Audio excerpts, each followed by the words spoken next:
Experience కానీ భవిష్యత్తు తీయలే కాబట్టి ప్రజలు తెలుసుకోవాలి వాటిని ఖచ్చితంగా ఎవరి మార్క్స్ వచ్చేలా పోరాటానికి ముందు కావాలి మన హక్కులను సాధించడానికి ఖచ్చితంగా ముందు కావాలి కాబట్టి ఈ యొక్క దేశాలు ఆర్టికల్ ఖచ్చితంగా భావించాలి లాస్ట్ టైం ప్రజలు ఈ పోరాటంలో సాధించాలంటే జీవితంలో ఏది సాధించడం దీంతో అయిపోతుందని చెప్పేసి అంటున్నాను ఈ అవకాశం ఇచ్చినందుకు ధన్యవాదాలు. గత అనుభవాలు ఇప్పుడు భవిష్యత్తులో కూడా ఏం చేయాలని మంచి చక్కగా వివరించినటువంటి రైతులకు జిల్లా ప్రభుత్వ పక్షాన మన అందరి పక్షాన హృదయపూర్వక తెలియజేస్తున్నాం. కేవలం మాట్లాడతారా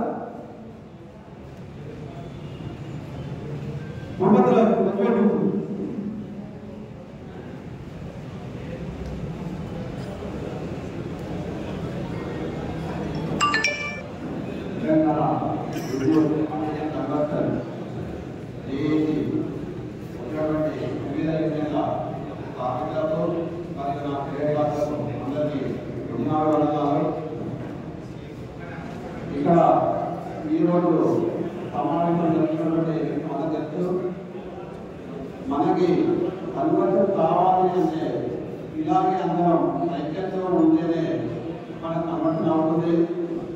లేదు నా యూనియన్ రాలేదు నేను రాను లేదు మా పిల్లలు రావట్లేదు నేను చూడాలనుకుంటే మన కన్వర్షన్ కాదు.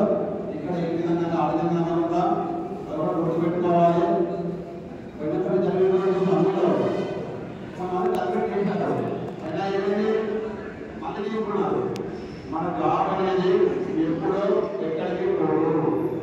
ఒకసారి మనము మన డిపార్ట్మెంట్లో చేసిన తర్వాత ఏదైనా సమస్య వస్తే మెమో ఇస్తారు, సబ్మిట్ చేస్తారు.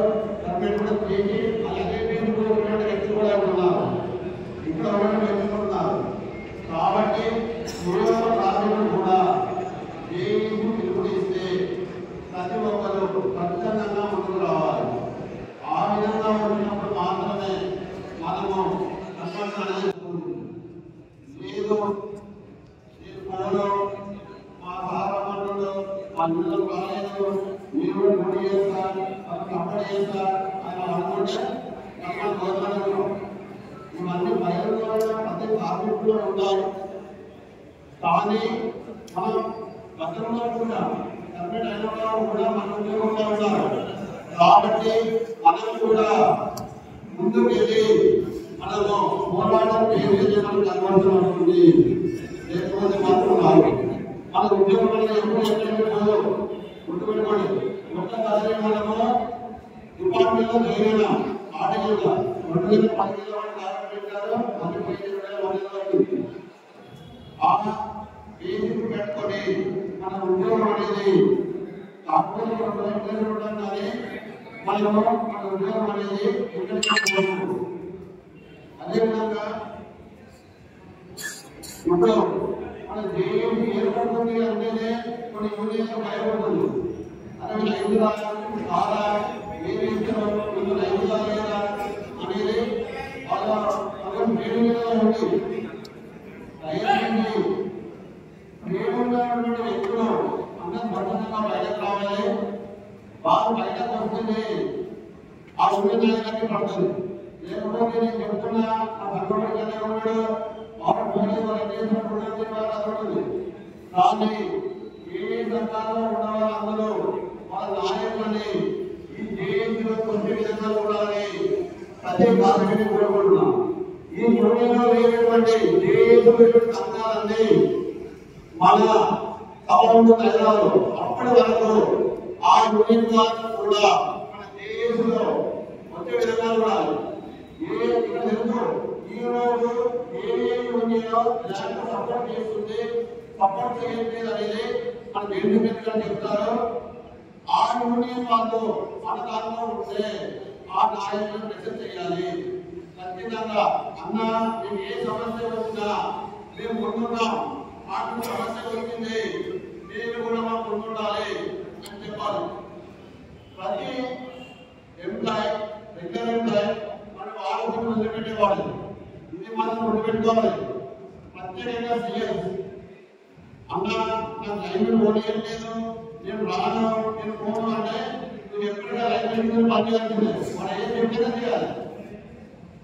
కాబట్టి ప్రతి కార్మికుడు నువ్వైనా ఫ్రెండ్ కావట్లేదు, ఫ్రెండ్ అయినా ఇక్కడ చూడుకున్నాను కానీ డిపార్ట్మెంట్ లో మాత్రం అన్ని వదులుకొని ఏమి చెప్పారు ఖచ్చితంగా రావాలి.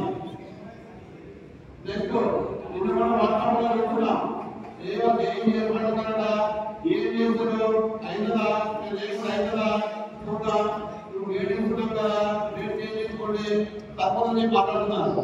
వేడి అవసరమా, వేడి అవసరమా, వేడి అవసరం కావాలా, కన్వర్షన్ వాళ్ళకేమో నడకూడనే ఇస్తారు. 5 సంవత్సరాలు పూర్తి 6 సంవత్సరాలు నడిపెట్టాం, మనం వేడేది లేదు కదా, మనం అనుకోవాలా బాగా మనం పోయాడతావా 5 సంవత్సరాలు కాలేదా, అయిపోయిన వాళ్ళు తెలియదా, వాళ్ళు ఏమని వాళ్ళ జైలు కూడా అక్కడ ఏమని చెప్పండి అడగలే కదా. కాబట్టి మనం కూడా అవన్నీ గుర్తుపెట్టుకోవాలి. అవన్నీ చూసి మీరు ఏం ముందుకు వస్తేనే మన నడక కూడా కన్వర్షన్ వస్తేనే మనకు అర్థం ఏం జరుగుతుంది రాష్ట్రంలో ఈ కన్వర్షన్కి ధన్యవాదాలు.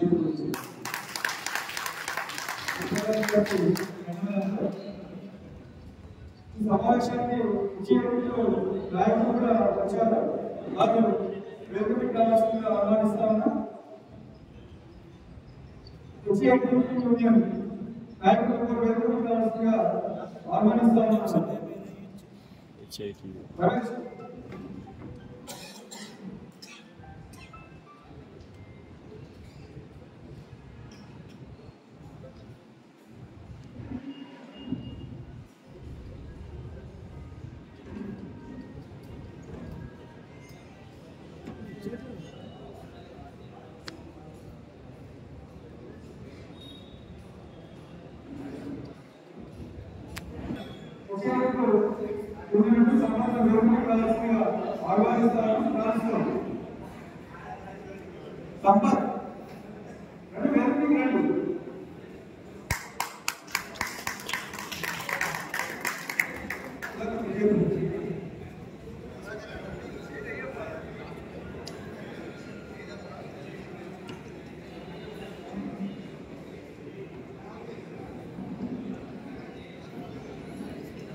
ఈరోజు ఇక్కడ జిల్లా ఉత్తరాంధ్ర కమిటీకి అనుమోదించిన కార్మికులందరికీ ధన్యవాదాలు. మన సంస్థలో గత 15-20 సంవత్సరాల నుండి సంస్థను అమలు చేస్తున్నాము. కానీ ఇప్పటి వరకు మనం పర్మిట్ కాలేదు. ఇక్కడ చెప్పుకున్నామన్నా ఆర్థికంటే మీరు మందులు చెప్తున్నాం, ఏంటంటే తెలియదు, పిల్లలు చెప్పుకున్నా ఏంటంటే తెలియదు. కాబట్టి మనం ఈ పేరు మార్చుకోవాలంటే అందరం మమేకమై దిశలో కార్యక్రమాలు చేసి మన విద్యుత్ సాధించుకోవాలి. అవసరం వచ్చే వరకు మనం ఎలాంటి ఇద్దరు వేయకుండా ముందు రావాలి. 2015లో మనం ప్రభుత్వం విలీనం చేసి ఆర్టికల్ ఆ రోజు నుంచి ఇప్పటి వరకు చాలా మంది రిటైర్మెంట్ అయ్యారు. ఒక్క కార్మికుని కూడా ప్రభుత్వం కానీ యజమాని కానీ చాలా దాఖలు లేదు. అంటే మనం ఎంత దీనంగా ఉన్నామో మనం అర్థం చేసుకోవాలి. పని మాత్రం మనతో చేస్తున్నారు, సన్మానాలు ఉపయోగిస్తాము. కాబట్టి మనము ఇప్పటికీ ఐక్యంగా ఉండి ముందుకు పోయి ఏ ఇచ్చినా ముందుకు పోయి ప్రతి కార్యక్రమాన్ని అటెండ్ కావాలి. ఒకవేళ మనలో ఎవరికి ఈ కార్యక్రమాలు చేస్తున్నాక ముందుగా పర్మనెంట్గా మనం వెనకగా ఉండేది లేదు. ఇప్పుడు ఎవరికి కార్మికులు వచ్చిన జిల్లా దేశంగా కార్మికులు డ్యూటీలో ఉండేవాళ్ళు అక్కడే కూర్చొని ధర్నా చేసి అతను డ్యూటీకి ఎక్కించే బాధ్యత ఇది చేసి తీసుకున్నామని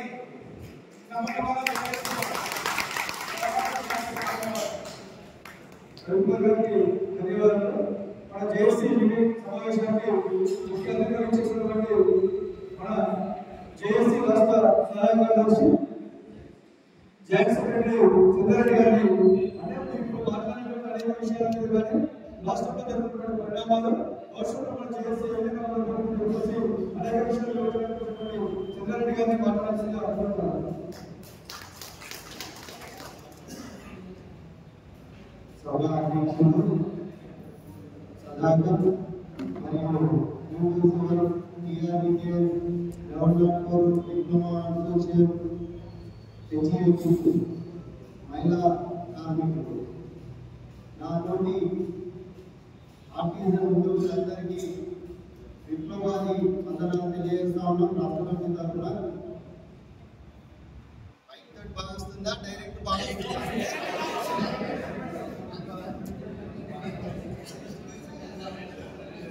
చిన్నప్పుడే మైక్ మిగిలిన కాబట్టి మనం సరిపోతా అనుకుంటున్నా. లాస్ట్ లో ఇది వస్తుందా? ఓకే, వెంకటేశ్వర రెడ్డి చెప్పిందంటే ఫైనల్. ఈరోజు అన్ని సంఘాలు అంటే ఈ సిద్దిపేట గడ్డ మీద ఉన్నటువంటి వివిధ సంఘాల నుంచి వచ్చినటువంటి ఆర్టీసీ ఉద్యోగులందరికీ రాష్ట్ర కమిటీ తరఫున ప్రత్యేక ధన్యవాదాలు తెలియజేస్తా ఉన్నాం. ఇది తెలంగాణ గడ్డకే ఉద్యమ గడ్డ, కేసీఆర్ గడ్డ, కేసీఆర్ అడ్డ. ఇక్కడ చాలా మంది సార్ చదువుకున్న స్కూళ్ళ నుంచి వచ్చారు, కాలేజీ నుంచి వచ్చారు. అంటే అక్కడ చదువుకున్నాగా నేను కూడా తుబాకలో చదువుకున్నా, ఇక్కడ కాలేజీలో కూడా కేసీఆర్ గారు చదువుకున్నటువంటి స్కూల్లోనే చదువుకున్నాం, కాలేజీలోనే చదువుకున్నాం. కాబట్టి ఆ ఉద్యమ స్ఫూర్తి మనకుంది. ఇప్పటికే మనందరికీ తెలుసు ఈ రాష్ట్రంలో తుఫాను పుట్టింది, ఎల్లో అలర్ట్ జారీ అయ్యి అది ఆర్టిఫిషియల్ తుఫాను పోయింది. అది ఎల్లో అలర్ట్ గా మొదలైంది. ఆరెంజ్ అలర్ట్ వచ్చే వరకు ఆలోచించుకోవాలి సంఘాల నాయకులు. మేము పెద్ద సంఘాలను జబ్బదరుచుకుంటున్నటువంటి సంఘాల నాయకులకు సూటిగా ప్రశ్నలతో మిమ్మల్ని విమర్శించాలని మాకు ఏ దోషానా లేదు. సరే, మీ వంతు భాగస్వామ్యమో మా వంతు భాగస్వామ్యమో ఎంతో కొంత మేలు జరిగింది. అంత మాత్రాన మీరు చేసి రాలేదు, చేయలేదు అనలేదు. అది ఆరెంజ్ అలర్ట్ గా మీకు హెచ్చరిక పంపుతా ఉన్నాం. సిద్దిపేట జేఏసీ సమావేశం నుంచి ఈరోజు చెప్పదలుచుకున్నాం. మీరు మంచి చేయాలనుకుంటే చేయండి, లేదు మీకు ఇష్టం లేకుంటే మనసుతో పండండి. అంతేగాని మమ్మల్ని విడదీయాలని, రెచ్చగొడుతులని అవాకులు చెవాకులు మాట్లాడితే తస్మా జాగ్రత్త. నాయకుడిని అనాలనుకుంటులే, ఏ నాయకుడిని అనాలనుకుంటులే. ఎందుకు అనుకుంటలేము? ఖచ్చితంగా మీతోటి మేము పని చేయించుకోవాలనుకుంటున్నాం. కానీ మీరు మమ్మల్ని ఇన్ని రోజులు నేను అనుకుంటా 2004 నుంచి 2024 వరకు కాంట్రాక్ట్ వ్యవస్థ మొదలైంది. 24లో ఈ కాంట్రాక్ట్ వ్యవస్థ వస్తే కార్మిక వర్గం శ్రమతో గురవుతుందని ఆ రోజు చెప్పారు. చెప్తే ఏమన్నా అంటే నేను అప్పుడు మామూలు ఒక కార్యకర్తను. ఆ విషయాలన్నీ సుధా భాస్కర్ సార్ చాలా విషయాలు చెప్పినటువంటి సందర్భం, కిరణ్ చెప్పినటువంటి సందర్భాన్ని మీకు గుర్తు చేస్తున్నాను. ఎందుకంటే ఇది ఓన్లీ సిఐటి మీటింగ్ కాకుండా అయినా వాళ్ళు చెప్పినటువంటి కొన్ని విషయాలు మీకు చెప్పాలనుకుంటున్నాను. ఏంటిదంటే కరపత్రాల నుంచి ఈ ఏపీఎస్సిబి ఈ సర్వీస్ రూల్స్ అమలు కావు, ఈ సంస్థ విడిపోతుంది. ఇది ప్రపంచ బ్యాంకు చరిత్రలో భాగంగా ఈ విద్యుత్ సంస్థ ముక్కలైతుందని చెప్పి కరపత్రం వస్తే నవ్వినట. ఈ పెద్ద సంఘాల నాయకులు నవ్వినట. ఎవరు చెప్పిండు మీకు? ఎందుకు ఎప్పటికీ మీరు ఈ కింది కార్మికులు వర్గొచ్చి ఇదే లొల్లి పెడతారు అని నవ్వినట. నవ్వినోడే ఈరోజు పర్మనెంట్ కావాలని, ఆర్టిజన్గా గుర్తించాలని అంటే ఆ చట్టాలు అట్లా అమలవుతున్నాయి అని మనం చెప్పిన మాట. అంటే దీనికి నవ్వులు కాంట్రాక్ట్ ఎంప్లాయీస్ గా ఉన్నటువంటి ఉద్యోగులందరికీ సమాన పనికి సమాన వేతనం ఇవ్వాలి, ఈఎస్ఐ పిఎఫ్ అమలు కావాలని అడిగినాం, కరపత్రాలు వేసినాం. అప్పుడు నవ్వులు, ఎప్పుడు చూసాడు నవ్వుడే. మరి అదే కదా బేసిక్ అయింది. ఇప్పుడు ఈఎస్ఐ పిఎఫ్ కదా బేసిక్ అయింది. ఈరోజు మణిపూర్ ఇంకోడు మాట తప్పడు YS Rajasekhar Reddy. Direct recruitment కు రాజ్యం పోసిందే కాంగ్రెస్ గవర్నమెంట్ లో వైఎస్ రాజశేఖర్ రెడ్డి గారు. 7,114 పోస్టులు సంస్థలో పనిచేస్తున్న కాంట్రాక్ట్ కార్మికులను నియమించిన ఘనత విద్యుత్ సంస్థలు అని ముఖ్యమైన ఘట్టం. ఈ పెద్ద సంఘాల నాయకులు ఈ రోజు చెప్తున్నారు, అవును ఆ రోజు సాధించుకోలేమని. ఒక్క నాయకుల మీద కేసు అయిందా? చెప్పగలరు ఒక్కల మీద, మీ నాయకుల మీద కేసు అయిందా అని? ఎవ్వరు ఉద్యమంలో రాలే. ఆ రోజు కాంట్రాక్ట్ వ్యవస్థలో ఒకే సంఘంగా ఉన్నటువంటి సంఘంతో ఉద్యమం జరిగింది, చేతులు విరిగిపోయినాయి. ఇప్పుడున్న గవర్నర్ మీద 9 కేసులు అయినాయి.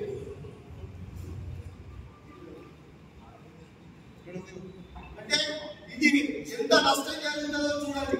అప్పుడు అంత బలమైన నాయకుడు, మంచి నాయకుడు